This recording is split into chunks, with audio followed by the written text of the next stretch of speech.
Hello and welcome to the podcast. This is Ron's Amazing Stories. We have stories that should thrill you a little and chill you a little. It's amazing. What you'll hear are adventures sent in by you guys, classic stories from the pulp mags, and episodes from the golden age of radio. We have special segments like Ghost Stories with Sylvia. That's amazing. And These Are Your Stories. So settle in for the next hour and enjoy the show. One more thing. You just might want to prepare yourself to be taken away from today.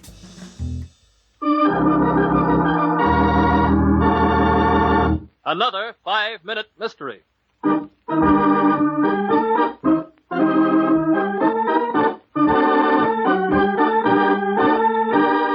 This 5-minute mystery is being brought to you by the word hopeless.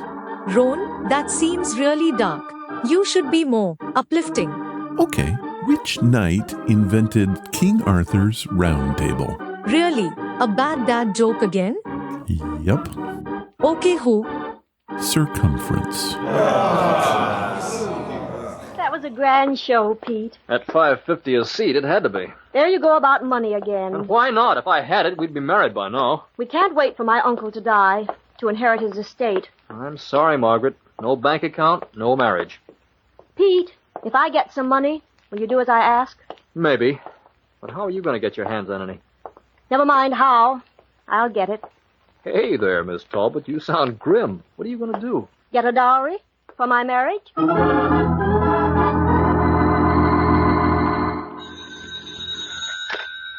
Hello? This is Graham. Mr. Graham, this is Inspector Todd, police. Police?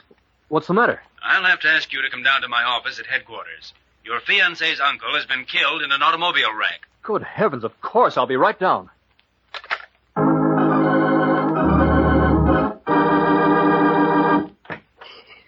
Pete. Oh, Pete, it's horrible. Uncle Mike dead. I know. Now, please, Margaret, stop crying. I'm Inspector Todd, Mr. Graham. Would you have a chair, please? Oh, thank you. Now, about the wreck. I've already told you about the car going off the cliff. I knew something would happen to him with that new English car of his. He's just learning how to drive it. We have evidence that points to murder, Miss Talbot, not an accident. Murder? Yes. Our investigation proves that the steering wheel of the car was tampered with. The wheel broke on a treacherous stretch of road about a mile from your house, Miss Talbot. It was a clever scheme. A completely fiendish one. I agree. Miss Talbot, I'd like very much to question Mr. Graham alone. Would you wait outside for a moment, please? Of course. I'll put my cards on the table, Mr. Graham. I believe that your fiancée killed her uncle by fixing that wheel. But she couldn't have done it. She's innocent, I tell you. Well, why are you so certain? Because I loosened the wheel. You? Yes. I decided to do it last night. We were sitting in the car in the garage, and we were talking about the future. Pretty soon I had my arm around Margaret, and I thought how swell it would be if we could get her uncle's money and marry. Which arm did you put around her? Well, the right one, of course. What else when I'm sitting at the wheel? After I took her to the house, I came back and did it. Now, please, let Margaret go home. I'm afraid I can't do that. Your imaginary confession, despite its nobility, completely absolves you from the crime. Your fiancée tampered with that wheel, not you. And I'm holding her for murder. What slip did Pete Graham make in his confession to Inspector Todd? In just a moment, we'll know.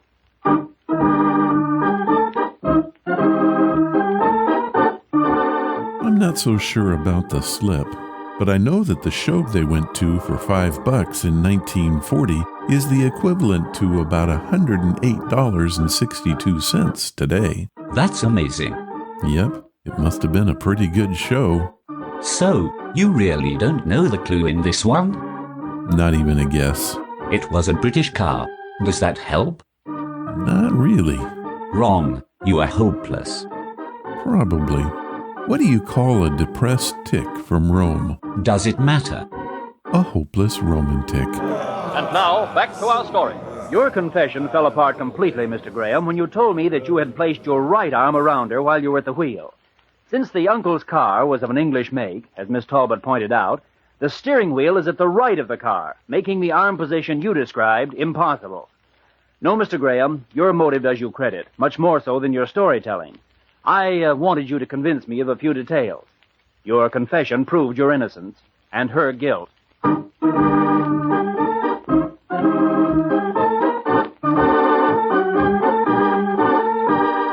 Okay, but that doesn't really prove that she did it. Do I have to remind you that this is a 5-minute mystery? You're right. Things are so clear now. It doesn't have to make sense. Just fill the 5 minutes. Wrong. You got it. You mean I'm not hopeless? I wouldn't go quite that far.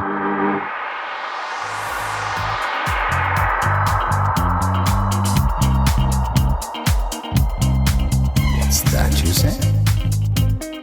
Hello, and welcome to the podcast. Today we have an unusual theme for you. Journey to the center of the earth. How can that be? Well, I'm not sure. So let's get to the show and find out.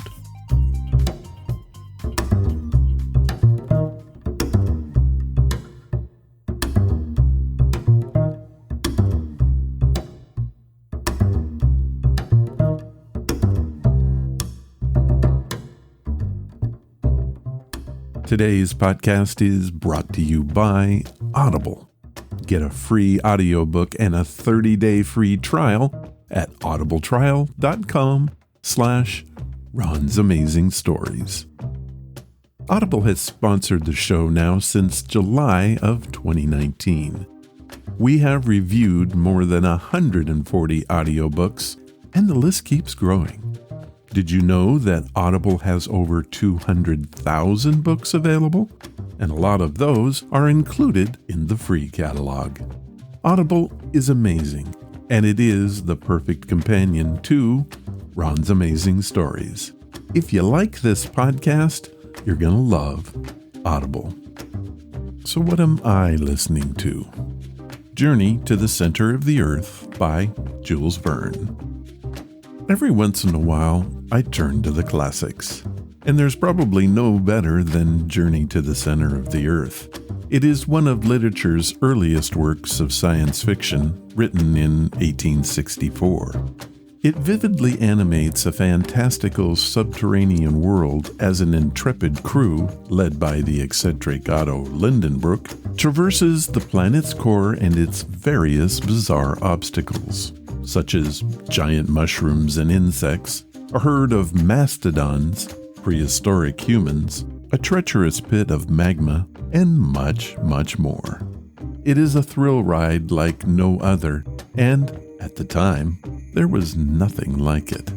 It is the third book in Vern's popular series Voyages Extraordinaires, the first being 5 Weeks in a Balloon. 54 of these novels were originally published between 1863 and 1905. His goal in the series was to combine scientific facts with adventure fiction, and it laid the groundwork for the science fiction that we've come to know today. Let's listen to a clip from Journey to the Center of the Earth, read by Tim Curry. "It is evidently runic," said the professor, knitting his brows. "But there is a secret in it, and I will discover it, or else—" A violent gesture completed his sentence. "Sit down there," he added, pointing to the table with his fist, "and write." I was ready in an instant. "Now then, I am going to dictate to you each letter of our alphabet, which corresponds to one of these Icelandic characters. We shall see what that will give us. But by St. Michael, take care you make no mistake." The dictation commenced. I did my best. Every letter was called out one after another, and formed an incomprehensible succession of words. When I had finished it, my uncle snatched the paper from me and examined it attentively a long time. "What can it mean?" he repeated mechanically. On my honor, I could not tell him. Besides, he did not ask me. He was speaking to himself. "It is what we call a cryptogram, where the meaning is concealed by confusing the letters designedly, and to make an intelligible sentence, they must be arranged in proper order. To think that here perhaps lies the explanation or indication of some great discovery. For my own part, I thought it was absolute nonsense, but I was wise enough to keep my opinion to myself. The professor took up the book and the parchment again and compared them. "The two writings are not done by the same hand," he said. "The cryptogram is of later date than the book. On the very face of it, there is an irrefragable proof of it. The first letter is a double M, which would be sought in vain in Turleson's book, for it was only added to the Icelandic alphabet in the 14th century. Consequently, there are at least 200 years between the manuscript and the document." This certainly seemed logical enough. "I therefore come to the conclusion," continued my uncle, "that these mysterious characters were inscribed by someone who came into possession of the book. But who on earth was it? Could he have put his name, I wonder, in any part of the manuscript?" And my uncle pushed up his spectacles, and taking a powerful magnifying glass, began to examine carefully the first pages of the book. On the back of the first leaf, he discovered a spot which looked like a blot of ink, but on closer inspection, sundry letters, half obliterated, could be distinguished. My uncle saw instantly that this was the chief point of interest, and fastened on it furiously, poring over it through his big magnifying glass, till at last he made out the marks, runic characters, which he read off immediately. "Arne Sagnusem," he cried in a triumphant tone. "Why, that is a name, and an Icelandic name too, that of a celebrated alchemist, a savant, who lived in the 16th century." I looked at my uncle with a feeling of admiration. "These alchemists," he went on, "Avicenna, Bacon, Lully, Paracelsus, were the only savants of their time. They made discoveries which may well astonish us. Why should not this Saknussemm have hidden under this incomprehensible cryptogram the secret of some surprising invention? It must be so. It is." The professor's imagination was enkindled at this hypothesis. "No doubt," I ventured to reply. "But what interest could the savant have in concealing a wonderful discovery?" "Why? Why? Aha! Don't I know? Didn't Galileo act so about Saturn? Besides, we shall soon see. I will get the secret of this document. I will neither eat nor sleep till I find it out." "Oh," thought I. "No more shall you, Axel." "Plague it," said I to myself. "It's a good job I have had a dinner for two today." "The first thing to be done," said my uncle, "is to find the language of the cipher." Now, you've probably seen the movies. They always take a shot at how to present the story, but never quite capture what Vern was trying to do. In this audiobook, Audible got one of the best to read the story. Tim Curry's performance delivers a range of distinct character voices and captures the energy and enthusiasm of a time when science exploration was a brand new adventure. Tim is probably best known for his role in the cult classic film The Rocky Horror Picture Show, but he went on to do so much more, including Stage Actor of the Year in 1981, and he won a Tony Award for Best Actor in a Musical in 2010. He is really good, and his performance in Journey to the Center of the Earth is fantastic. I highly recommend this audiobook, and if it appeals to you, head to audibletrial.com/Ron's Amazing Stories, and you can have it for free. Here's what Audible has set up for us. They are offering a free audiobook in 30 days to give you the opportunity to check out the service. This also grants you access to the included catalog, which is updated constantly with new stuff. So, to download your free copy of Journey to the Center of the Earth, go to audibletrial.com/Ron's Amazing Stories. Thank you, Audible.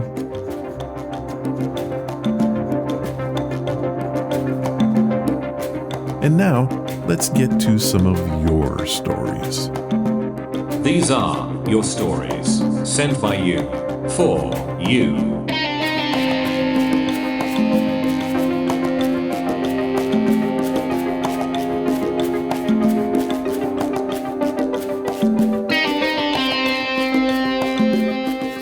We have one story for today.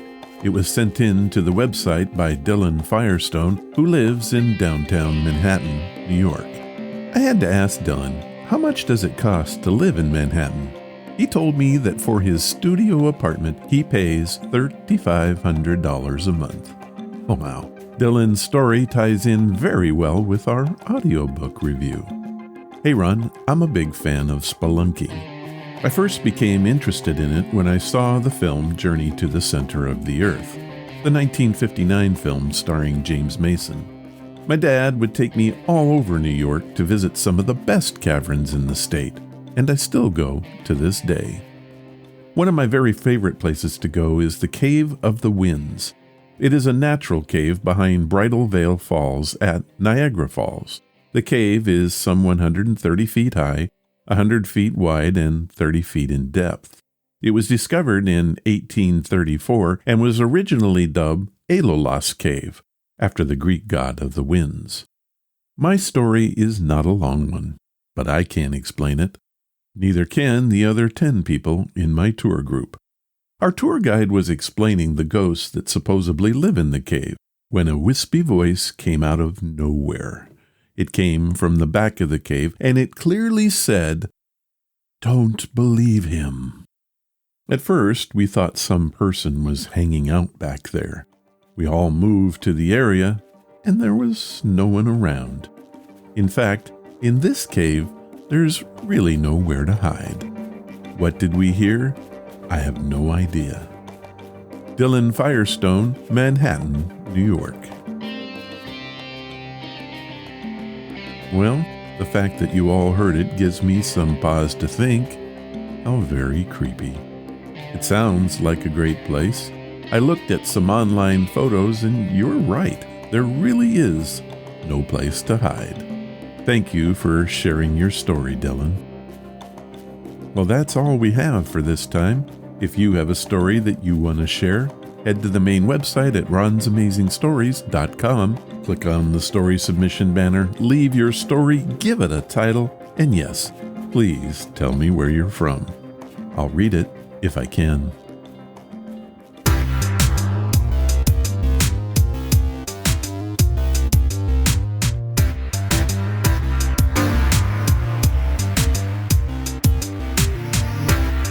Our featured story follows up with our Audible book review. It comes from the General Mills Radio Adventure Theater, which was an anthology radio drama series with Tom Bosley as host. Think Happy Days here. It premiered on the CBS Radio Network in 1977 with Himan Brown as producer and director. General Mills was looking for a means of reaching children that would be less expensive than television advertising. Brown and CBS were willing to experiment with a series aimed at younger listeners. Apart from Christian or other religious broadcasting, this might have been the only nationwide attempt in the United States in the 1970s to air such a series. So what was it? They took classic adventure stories and turned them into radio dramas. Some of the titles they presented were The Last of the Mohicans, King Solomon's Mines, The Red Badge of Courage, and many others. One of the most popular stories was Journey to the Center of the Earth.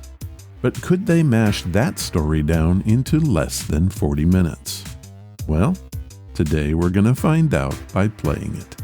Here is the Jules Verne classic, and it first aired on CBS Radio on March 24th, 1977. The General Mills Radio Adventure Theater.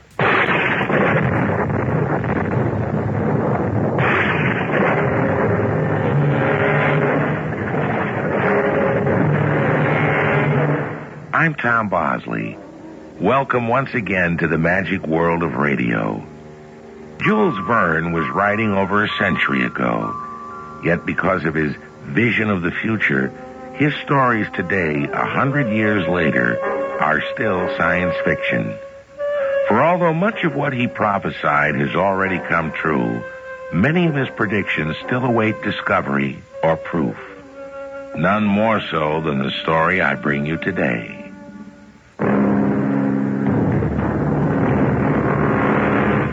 Professor Otto Lidenbrock was a man of such determined purpose that when he dedicated himself to some single goal, nothing could stop him. This is the story of him, of his orphan nephew Axel, Vicky, the girl Axel loved, and of a strange old parchment with a cryptic message that catapulted the professor into leading all of them into the burning depths of hell. Come. Excuse me, Axel, but the housekeeper asked me... The professor is not here. No, Vicky. Something must have delayed him. Don't tell me Martha has dinner ready to serve. Almost. What time do you think it is? I really don't know. I was busy studying these rocks, and I get busy. I don't notice the time. Oh, you're as bad as your uncle. You live in a world apart. Not me. Only the world you're in. Axel. Well, if you don't want anyone to hear, close the door. What would Martha have to say about that? Or my guardian? What the professor and his housekeeper don't know won't hurt them. Darling, quick, kiss me. Oh, Axel. Oh, you're so nice. You'd be even nicer as a husband. No, until you finish your medical studies and I my apprenticeship as a mineralogist to my uncle, we just have to wait. Oh, it's so long, Axel. To me, it seems longer than eternity. Axel, oh, there you are. Close the door, close the door. Oh, yes, Uncle. Now, Don't you recognize your own ward, Professor Lindenbrook? What? Oh, yes, of course. What are you doing in my study, Vicky? Well, Martha sent me to tell you that the soup is ready. To the devil with the soup. Tell her I'm busy, child. You go drink the soup. And now, Axel. Yes, Uncle. First I'll go with Vicky and explain You to Martha. will do no such thing. You will get that girl out of here and close the door. So I can tell you what I have found. It's fabulous. Fabulous. My uncle was curator of the Mineralogical Museum in Hamburg, and one of 2 or 3 of the most famous men in his field. He was a tall, vital man in his late 40s. He was renowned for his enormous intelligence, his monumental impatience, and a horrifying temper, more or less in that order. Imagine, Axel, to find a treasure beyond price by accident at a bookstall. Look at it. Heims Kringla of Snorro Turelsen? But look at what I found inside it, dear boy. Now, what do you make of that? A piece of paper? No, parchment. Okay, very well, a parchment. Read what is written there. I can't. The letters look Icelandic. Wait, look at the signature. At least that can be read. Arne Saknussemm. One of the most famous alchemists of the 16th century. But what's his connection with this book? Don't you see, Arne must have owned this book. And this paper he hid in it. I know enough to know. This is in code. It is a puzzle, a cryptogram. And I shall not rest until it is solved. I wonder if I had realized then what solving it would mean, if I would have accepted the challenge. Because it was only going to catapult him, and with him myself and the woman I loved, into an adventure bizarre and mystifying beyond belief. 132 letters of the alphabet in apparent disorder. What is the key? I have tried them in all sorts of mathematical combinations. Look at this sheet where I have written them vertically. Yes, come. Forgive me, but you've been locked in here all day. Martha wants to know. Tell Martha when we are ready for eating, I shall let her know. Yes, Professor. No luck with the cipher? How did you know about it? Oh, why, I told her about it, Uncle. There are no secrets between Vicky and me. Oh? How is that? You may as well know. We want to be married. Well, you may as well know I don't think either of you are ready for it. You're quite sure of that, Professor? You know, Axel can solve your old puzzle any time he wants. He can? Axel, how long have you known the answer? For several days. Then why haven't you told me? Because I'm afraid of what it may mean. Never mind that. How long are you going to keep me in suspense? Supposing I made a bargain. If the news is worth it, would you agree to Vicky and me being married? My dear boy, except that it is too soon, nothing would be nearer to my heart. But, well, is that what you want, Vicky? With all my heart. Confound it, all right, yes. Now let us waste no more time. What is the key? You stack the letters vertically. Now read them backwards. Great heavens. I can't believe what I think I read. It is in Latin. Not very good Latin. But it could be read thus. Descend into the crater of Sneffels, over which the shadow of Scartaris falls before the calends of July, bold traveler, and you will reach the center of the earth. I have done this. Arnisac Nusum. The center? We shall do it too. You and I, Axel. I suppose I cannot refuse that, but you must give me something in exchange. If we set out on this mad adventure, you must give your consent that Vicky and I can be married first. Well, I suppose if it is what you both want. Oh, you see, Axel, all it needed was the right kind of miracle. When, Uncle? Well, the sooner the better. Tomorrow? Yes, if you wish. Of course, we weren't married the next day, but before the week was out, poor Uncle Otto, he didn't quite know what he was letting himself in for. What do you mean, take Vicky with us? Do you realize the dangers, the hardships, the inconceivable problems we may face buried deep in the bowels of the earth? If you want Axel along, you must take me, too. Want Axel? I need him. I need his fluency in languages. She's a better mountain climber than either of us. She's trained in medicine, and she's no stranger to mineralogy. She'd be far more of a help than a hindrance. So very well. I shall argue no further. There is not time. But you had better prepare yourselves. We leave the day after tomorrow. There is only one boat service to Iceland on the 30th of each month. Unless we catch that boat, we would be too late to discover a realm no man ever has set foot in before. The inside of the earth, all the way down to the very heart of it.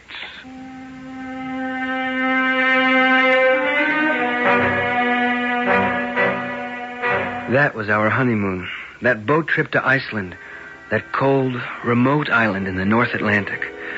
A honeymoon shadowed by the frightening thought of what was to come. At least for me, if not for Vicky. Oh, Axel, will you stop looking so gloomy? Come and look at the moon with me. I'm sorry, Vicky. It's a lovely moon, and a nice cool breeze, and I just wish our voyage would go on forever. How about our happiness? There won't be much room for that once we reach Iceland. You really think there is such a moment when the sun will cast a shadow that miraculously points to a strange opening nobody else has ever explored, and that once through it, we will all just walk casually to the middle of the earth? No. Then what's there to worry about?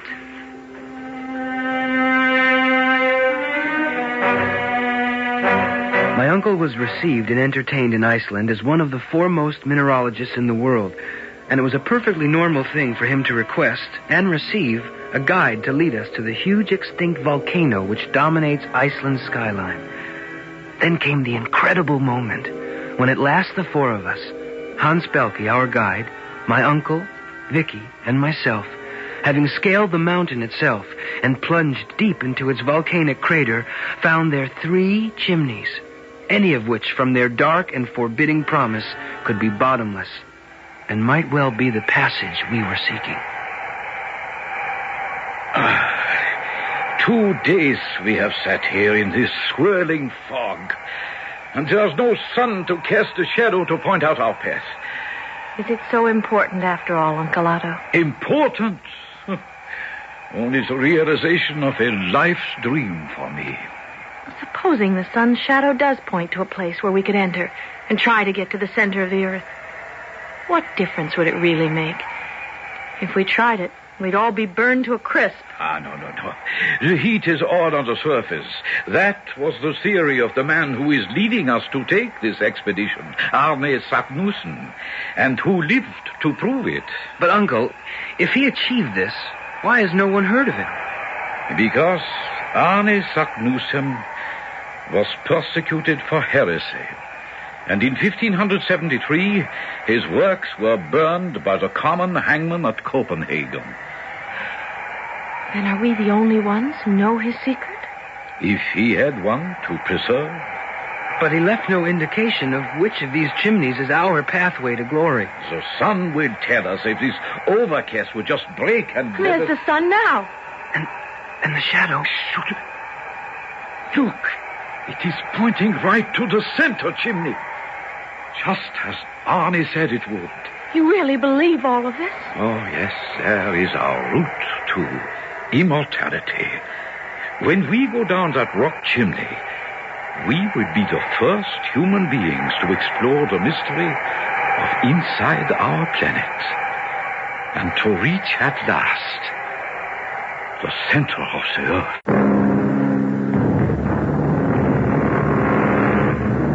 4 lonely human beings, dwarfed by the immensity of the crater in which they stand, are frozen at this special moment when the shadow of the great mountain Scartaris points directly to one of the 3 great chimneys, reaching downwards into oblivion, the entrance, according to an alchemist dead for 500 years, to the passage that will eventually lead them to the very center of the earth. It looks bottomless. I doubt it, if Arne Saknussemm went down it and came back to tell the tale. If. We can repel ourselves down there, but what about the food and supplies? They would go down by themselves, Vicky. What do you mean? Watch Hans. He has already roped them together. Yeah. He just threw it over. It'll be waiting for us. Listen.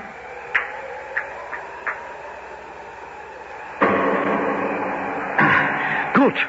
Our turn now. Uncle, we can't go down there. It's vertical, like a chimney. Oh, not quite. Your uncle is right. No worse than any of the Alps I've climbed. I've been talking to Hans.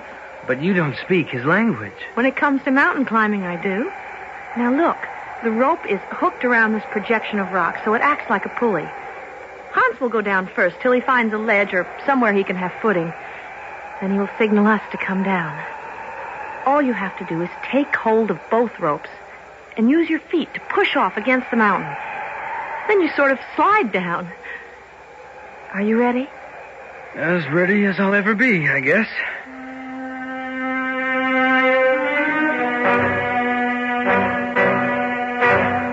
There's no bottom to this. Of course there is. Listen. It sounds like miles. Nonsense. I timed it. Adding the velocity of a falling object to a return speed of sound, I would estimate some 3,000 feet. And how long is our rope? 400 feet. But it was double, so say 200. Which only means we have to repeat what we have just done about 15 times before we reach the bottom of the chimney. Oh, we're mad. That's impossible. We've got to go back. It is a little late for that. Hans has already disengaged the rope to use for the next turn. And I doubt if any of us could climb back up without it.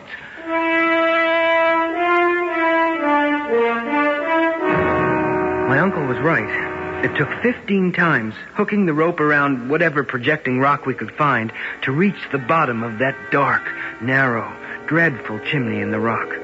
By the time we reached bottom, exhausted, the last of daylight was fading, and looking up, the hole we had climbed into far above our heads was little bigger than a silver dollar.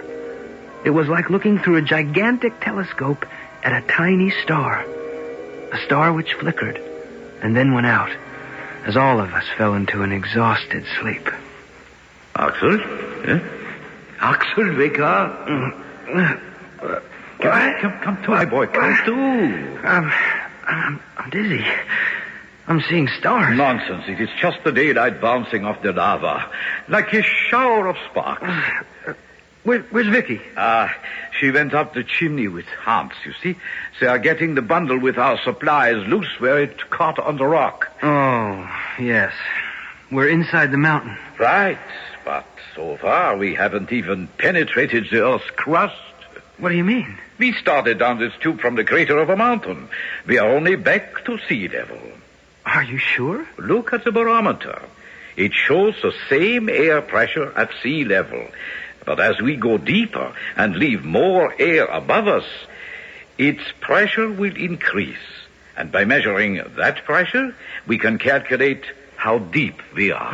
If we can breathe by then. Oh, we will descend gradually. And that way, our lungs will get used to the heavier air. Down below. We're going to drop the package. Get over here, Axel, into the shaft opening. Okay, let's huggo.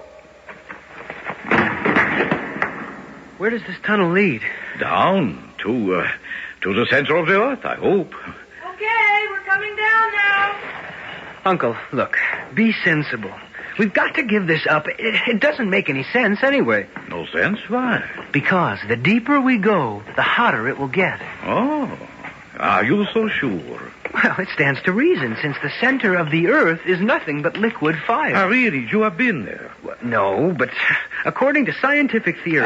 Some scientists, but not all. For myself, I prefer to believe our 16th century alchemist Arne Saknussemm, because he has been there. And more important, he came back. Oh, what are you two arguing about? Oh, if we were, my arguments have no weight. Certainly not, since they are only speculation. Now, come, let us all have breakfast and press on with our quest.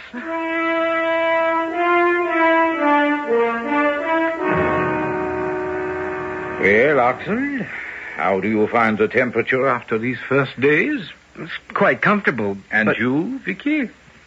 Oh, I hadn't even thought about it. Well, why should you? By the thermometer, it is just under 60 degrees. Should it be more? My nephew would think so.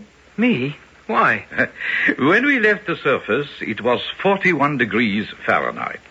But according to most authorities, there is a 1 degree centigrade rise in temperature for every 100 feet. So, figuring the present rise in temperature by the Fahrenheit scale, could you estimate how deep in the earth we have penetrated? Well, that isn't very difficult. Less than 1,000 feet. Except, my boy, and I promise you that my figures are correct, we are now 10,000 feet below sea level. What does that mean, Axel? It means we are far below the deepest mines ever sunk in the world. And that the temperature ought to be at least 178 degrees. What? So much for preconceived ideas about the inside of the earth, huh? Now, do you feel better about continuing with our search? Water! What did Hans say? He said water. Whatever the temperature may be, we have only a 3-day supply of water. That's something no figures can change. But as soon as we get below this stage of lava rock, we will find springs. So, we're going on. But certainly. Well, there are 2 roads. Both of them dark and narrow. And there is nothing to be gained by hesitation. So, we will take the one to the east.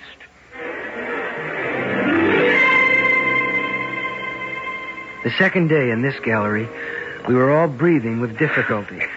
And I stopped. No. Go on. I have to rest a minute. So does Vicky. Oh, yes. I'm tired out. What? Traveling over such easy ground? Oh, it was easy. Till it started to go up instead of down. Up? Yeah, the slope has changed in the last hour. What? How's that? Well, it must go down again soon. We're very low on water. As soon as we get deeper, there will be plenty. Oh, perhaps we should turn back, Uncle. When we have come this far, when we are on the edge of making history, there is no turning back. I'm afraid we haven't much choice. Ahead, it's a dead end. The passage is blocked. Oh. Very well, then. We should have taken the other arm of the fork. We must go back.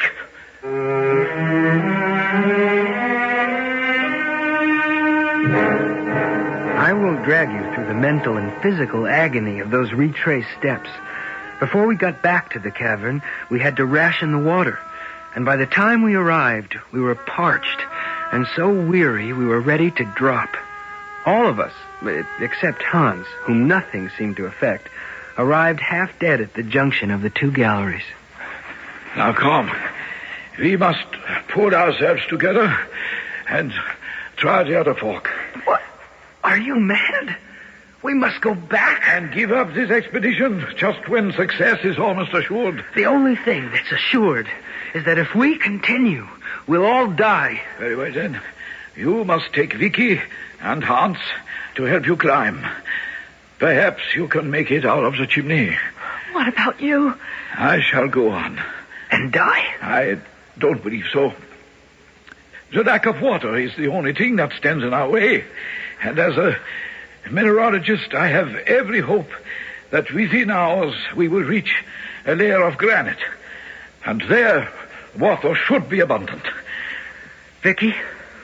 I think we'd better go with him, Axel. Even if we made it back to the bottom of the chimney, we'd never be able to climb out.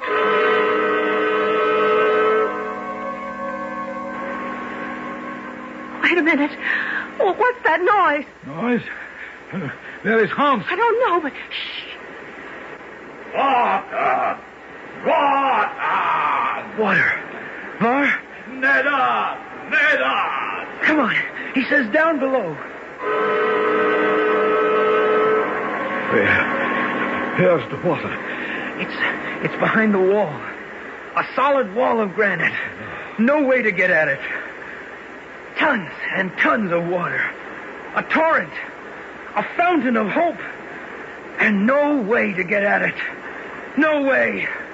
It's all over.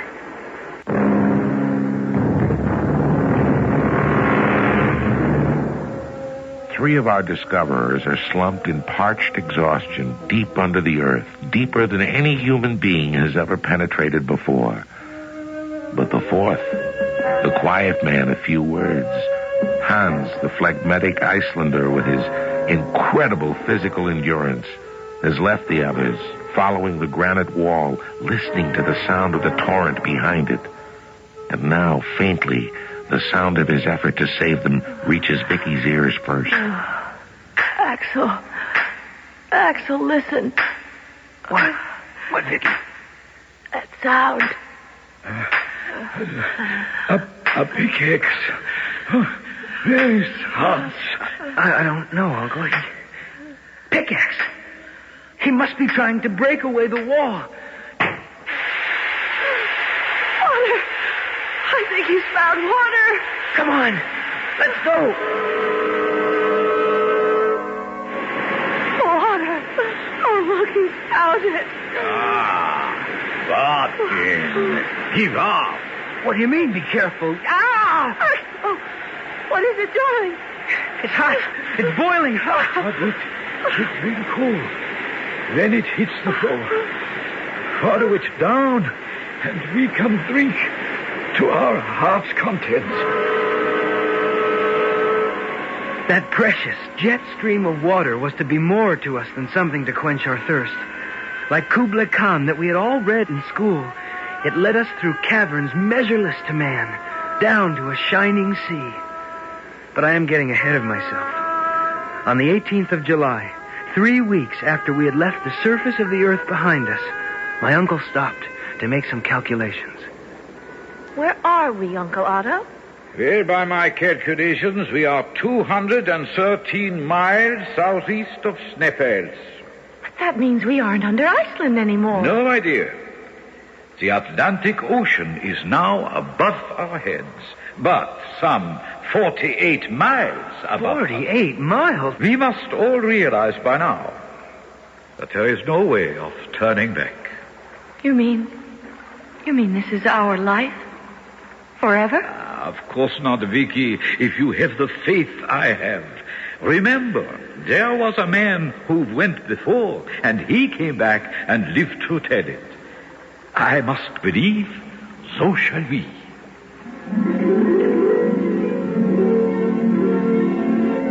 I don't think anyone else believed that. The only thing that kept us from going mad was the sense of companionship. And then, suddenly, it happened. We were hoarding our electricity, saving our lamps. And on this day, feeling along in the dark, the nightmare that lurked in the back of all of our minds happened to me. Vicky, will you ask Uncle Otto if we can't stop a minute? Vicky? Vicky? Uncle Otto? Hans? Vicky? I was suddenly screaming, panic welling up and catching in the back of my throat. Then, with an effort, I got hold of myself. What a fool I was being. I had a sure way to find my way back to the others. All I had to do was follow the stream of water. I bent down, and to my horror and terror, I found nothing but dry granite. The stream was no longer at my feet. I went mad with panic, running back in the dark, screaming, "Vicky! Vicky! Can you hear me? Uncle Otto! Hans! Please! Please! Ah! Ah!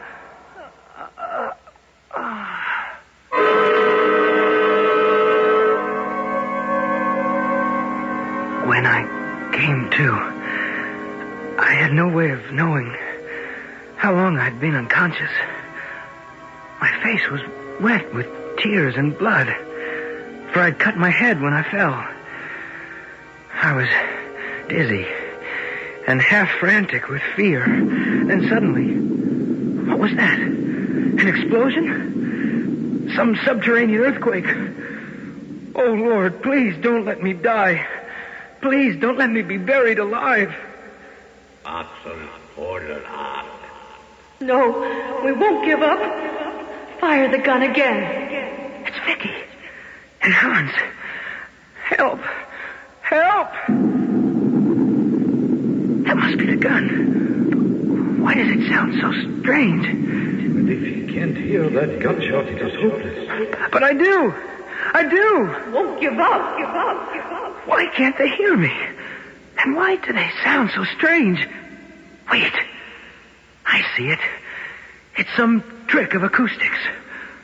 Their voices are traveling along the wall, like the whispering gallery in St. Paul's Cathedral in London.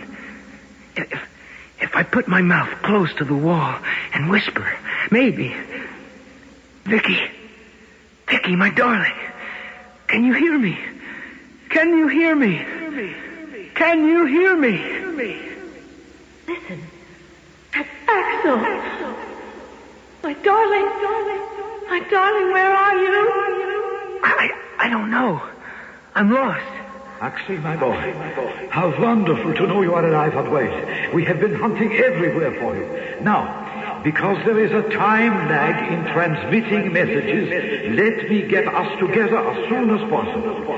I have my watch in hand. At the end of this, I will say your name, noting the exact second. The moment you hear your name, repeat it. The moment I hear it, I shall check the watch. By dividing the elapsed time, we will know just how far apart we are. Ready, Axel. Now came the agonizing wait. It was unbearable to know that my darling Vicky and the others were so near, and yet so... You see, exactly 20 seconds. Now, half of that is 10, and at 1,020 feet a second, that makes 10,200, approximately 2 miles. 2 miles? Now, All you have to do, Axel, is to find a path that takes you down. It is better that you come to us. I will tell you why. We are in a vast cavern, and all the cracks and fissures and galleries seem to radiate from here. So, on your way, boy. On your way. I love you, Axel. Just hurry to us. If our voices passed back and forth as they had, there could be no obstacle between us. So, weak as I was, I hurried along the corridor, guiding myself by touching the wall. But I made one mistake. I was careless of what was under my feet, and suddenly, it was as though the ground gave way beneath my feet, and I went slithering on loose rock, down, down, sliding out of control, faster, faster, till suddenly the slide became a fall. I was jarred against projections, dropping down a vertical shaft, till my head hit a sharp rock, and all went black. Hello, darling. Oh, Vicky. Oh, thank heaven. You're all right. You're alive. I hear waves, and we're in the open. The sun is shining. Are we back outside? On the contrary, you are now at a depth underground of approximately 100 miles. Oh, and how far from Iceland? Over 2,000 miles. Then we're somewhere beneath London, or perhaps Paris? Approximately. Incredible. What's that hammering? What's that hammering I hear? Come and see. It is Hans. He is building a raft for us. Out of what? Oh, pine, fir, birch. But there are no trees down here. Somewhere on the shores of this sea there are, or were at some time. This is fossil wood, mineralized by the sea, driftwood. It floats, and it will make a fine raft. Good dog, Axel. Good dog, Hans. But why is Hans building this raft? Well, so we can follow the example of that well-known chicken and get to the other side.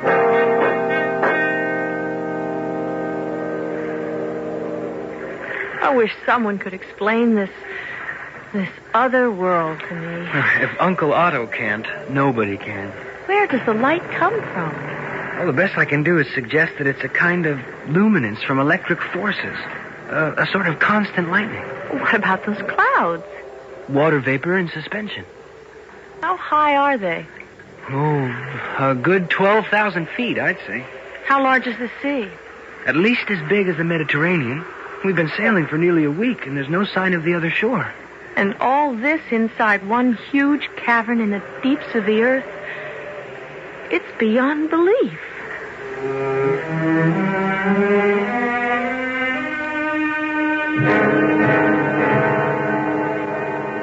It was 2 days later that we made land in a heavily wooded area with mountains rising steeply almost from the shore. In one of them we found a cave and another miracle. The name of Arne Saknussemm chiseled in granite. But less than 100 feet into the cave, the way was blocked by a gigantic rock which fitted into the passage like a stopper in a bottle. Hans began to chip at it with his pickaxe. Now, it is hopeless. Even you could never cut through that, Hans. No, but Axel can. Axel? How? Let him answer that for himself. What have you got there, Axel? 50 pounds of our explosive. If we can't cut through the rock, we can blow it out of there. Hans, you cut a hole big enough. Fortreffelig. Yeah, fortreffelig. Excellent indeed. Now, set your charge, Axel, while I make a slow fuse. That will give us time to get away from here before it explodes. Everybody aboard. All right, then, push off and pedal. I don't think there would be any danger. Better to be safe than sorry. The fuse burned faster than I expected. That's what I meant by being safe. What happened? The raft! We're being pulled back to Hold everybody for your lives! What is it? It looks like a bottomless pit. There must have been an abyss on the other side of the rock. The sea is pouring into it, and we are being swept with it. Axel! Hold me! Hang fast to the raft. We're being sucked into the center of the earth.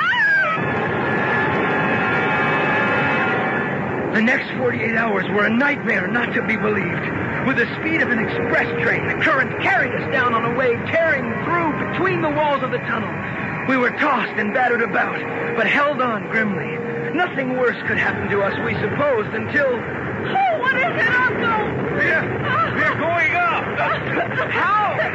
The water has reached the bottom of the abyss and is now seeking its own level. It's carrying us up with it. We'll be drowned when it reaches the roof. So, there is a shaft over there. Paddle, Hans. Paddle. Ah, the water. It's boiling now. I'm suffocating. It's like a furnace. Pray, my little ones, pray. That is our only hope. Fate has flung us in the path of burning lava, and it has mixed up with the water. It is an eruption, and we are going to be spun into the air, hurled along with ashes, cinders, and a whirlwind of flame. Oh, but we are lucky. You call this lucky? It is the only way. We have a chance of returning from the center of the earth.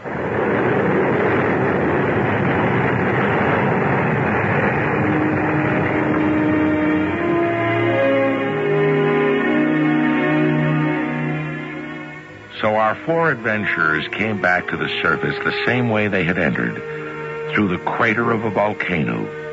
Burned, bruised, tattered, and exhausted, they were blown out of the volcano Etna in Italy, for that was how far they had traveled through the center of the earth. But they lived to tell the tale, and that is how Jules Vern's book begins and ends.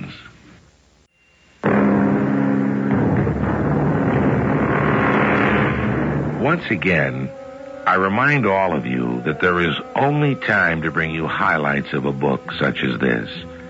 To enjoy it fully and to appreciate the genius of Jules Verne, the richness of his imagination, and the scientific knowledge that justifies it, you must go back to the book. It will bring you many hours of pleasure. Our cast included Ian Martin, Don Scardino, and Jada Rowland. The entire production was under the direction of Himan Brown.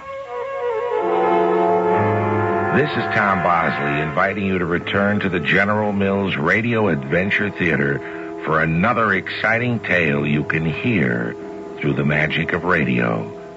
The General Mills Radio Adventure Theater is recommended by NEA, the National Education Association.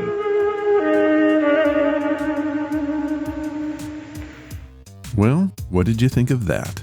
Even though it was aimed at children, I thought they did a great job of telling the epic tale pretty well. If I had one complaint, it would be that they rushed the end of the story a bit too much. Now, did you recognize the voice of Tom Bosley?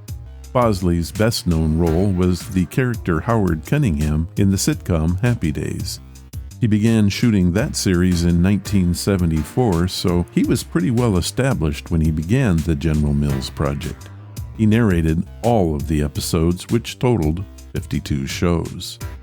By the way, all of them can be found on the Internet Archive.